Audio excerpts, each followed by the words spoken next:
Hello students, welcome to my YouTube channel organic booster. इस channel पे मैं अपनी पहली वीडियो डालने जा रही हूँ जिसमें हमें पढ़ना है ऑर्गेनिक केमिस्ट्री के बारे में। तो ऑर्गेनिक केमिस्ट्री में हमें क्या है कि सबसे मेन सब्जेक्ट होता है हमारा जब भी हम केमिस्ट्री की बात करते हैं। तो जब भी हम क्या करते हैं 11th क्लास में हो जाते हैं, 11th में तो हमारी जो साइंस के अंदर केमिस्ट्री होती है वो डिवाइडेड हो जाती है 3 डिफरेंट सब्जेक्ट्स में या स्ट्रीम्स आप बोल सकते हैं। ठीक है, तो 10th क्लास तक हम पढ़ते हैं साइंस, लेकिन जैसे ही हम +1 +2 में एंटर करेंगे वैसे ही हमारी जो साइंस में केमिस्ट्री का पोर्शन होता है वो 3 पार्ट्स में डिवाइड हो जाता है। Organic chemistry, physical chemistry and inorganic chemistry. सबसे ज्यादा मुश्किल हम मानते हैं ऑर्गेनिक केमिस्ट्री को। इनऑर्गेनिक भी हमें क्या लगता है कि हम रट्टा लगा के इसको कर लेंगे। फिजिकल में भी क्या होता है कि फिजिक्स ही है, न्यूमेरिकल्स हैं, तो हम फॉर्मूलाज का रट्टा लगाएंगे और हो जाएगा हमारा। लेकिन ऑर्गेनिक केमिस्ट्री में क्या है, बच्चों को डर लगता है किस चीज से, मैकेनिज्म से। स्टेप बाय स्टेप हमें चीजों को याद करना होता है। लेकिन अपने चैनल पे मैं कोशिश करूंगी कि आप सभी को मैं ऑर्गेनिक केमिस्ट्री इतने ईजी वे से पढ़ाऊं कि आपको समझ में आने लगेगी केमिस्ट्री। जैसे ही आप बुक उठाएंगे या आपका कोई टेस्ट होगा तो वो आपको बहुत ज्यादा ईजी लगेगी। तो ऑर्गेनिक केमिस्ट्री के लिए ही मैंने ये चैनल खोला है। इस पे मैं अपनी पहली वीडियो डाल रही हूँ। किसी टॉपिक से शुरुआत ना करके मैं इस वीडियो में आपसे शेयर करना चाहती हूँ कि करेक्ट वे क्या है केमिस्ट्री को पढ़ने का। ओके, तो देखिए मैंने जैसे आप लोगों को बताया कि जब भी हम 6 to 10th के फेज में होते हैं तो हमारे पास साइंस होती है। साइंस जिसमें फिजिक्स, केमिस्ट्री एंड बायोलॉजी तीनों सब्जेक्ट्स इक्वली डिवाइड होते हैं, लाइक 20-20 मार्क्स के होते हैं। तो हमारे ऊपर इतना बर्डन नहीं आता पढ़ने का। लेकिन जैसे ही बच्चे 10 से +1 में +2 में एंटर करते हैं ना, तो वैसे ही क्या होता है कि वो सब्जेक्ट जो हमारा 20 मार्क्स में डिस्ट्रीब्यूटेड था वो 80 या 100 मार्क्स में आने लग जाता है। अब हमें आदत है अकॉर्डिंग टू 20 मार्क्स पढ़ने की। जैसे ही हम एक न्यू फेज में जाते हैं फुल एनर्जी के साथ होते हैं, लेकिन जैसे जैसे हम एक एक पड़ाव को पार करेंगे अब सिलेबस तो बढ़ेगा ही, डिफिकल्टी लेवल्स तो बढ़ेंगे ही, तो हमें उससे डर लगने लग जाता है। स्कूल में हम जा रहे हैं या किसी कोचिंग पे हम जा रहे हैं तो वहाँ क्या होता है, उनको ऐसा लगता है कि आप 10th तक बिल्कुल परफेक्टली पढ़कर आए हैं। उनको कोई मतलब नहीं है कि आपने 10th तक पढ़ाई करी है नहीं करी है, वो आपको अपने हिसाब से पढ़ाएंगे। मान लीजिए आपका कोई चैप्टर रह गया या टॉपिक रह गया, मतलब बहुत सारे बैकलॉग्स बच्चों के इकट्ठे हो जाते हैं, तो वो अगर टाइम से कंप्लीट नहीं करेंगे या उनको समझ में नहीं आएगा तो वो सिलेबस पेंडिंग हो जाता है। और केमिस्ट्री एक वास्ट सब्जेक्ट है। ओके, हम उसको अगर एक भी टॉपिक छोड़ देंगे तो हमें वो मुश्किल लगने लग जाएगा। मुश्किल है नहीं, दिक्कत क्या होती है कि हम जिस फेज से एकदम से निकल के आए हैं हम उस फेज में आने के बाद उस सब्जेक्ट के बर्डन को हैंडल नहीं कर पाते। ठीक है, तो केमिस्ट्री में हमारे पास 3 पार्ट्स हैं, inorganic chemistry, organic chemistry and physical chemistry. Inorganic में हमें क्या पढ़ना होता है, पीरियोडिक टेबल्स के बारे में पढ़ना होता है, पीरियोडिक टेबल के बारे में।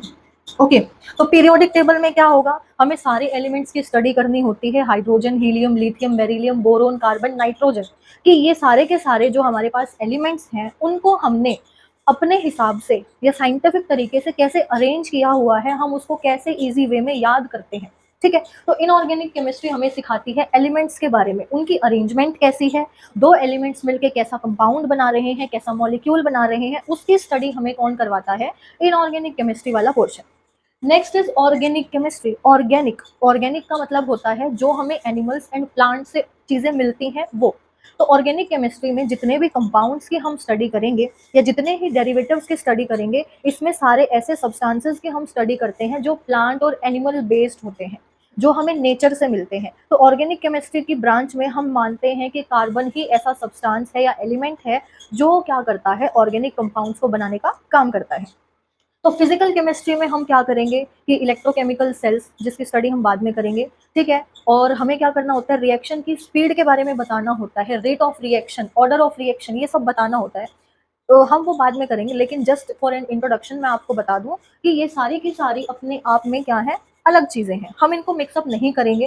इनऑर्गेनिक अपने कुछ टॉपिक्स हैं जो वो डिस्क्राइब करती है, ऑर्गेनिक में हम कुछ और चीजें पढ़ते हैं एंड फिजिकल में कुछ और। मैथ्स के बच्चे हैं फिजिकल को बहुत आसानी से करेंगे, मेडिकल के बच्चे हैं उनको सिर्फ इनमें से दो ही चीजें अच्छी लगेंगी, ऑर्गेनिक एंड इनऑर्गेनिक। लेकिन बात वही है, जैसे ही फेज से ट्रांजिशन होता है 10 से +1 में, बर्डन की वजह से हमें वो चीजें मुश्किल लगने लग जाती हैं। लेकिन मैं कोशिश करूंगी कि अपनी लैंग्वेज में, जिस तरीके से मैंने अपने खुद समझा था केमिस्ट्री को, ऑर्गेनिक केमिस्ट्री को, मैं वैसे ही इजी स्टेप्स में आपको समझाऊं।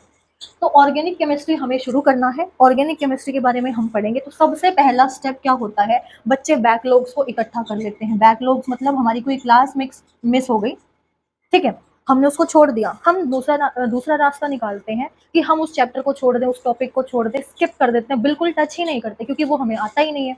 ठीक है, तो एक टॉपिक छोड़ोगे बेटा तो अगले सारे टॉपिक आप ये लगा लो कि आपको कुछ भी समझ नहीं आएगा।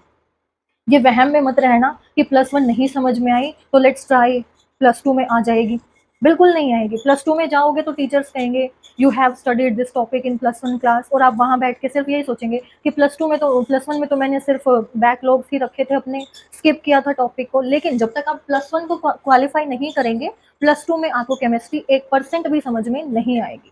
ठीक है, तो सबसे पहले आपको बैकलॉग्स नहीं रखने हैं। अगर आपका कोई चैप्टर मिस हो गया है तो चैप्टर को पढ़ने की बजाय आप उसके इंपॉर्टेंट टॉपिक्स को करिए।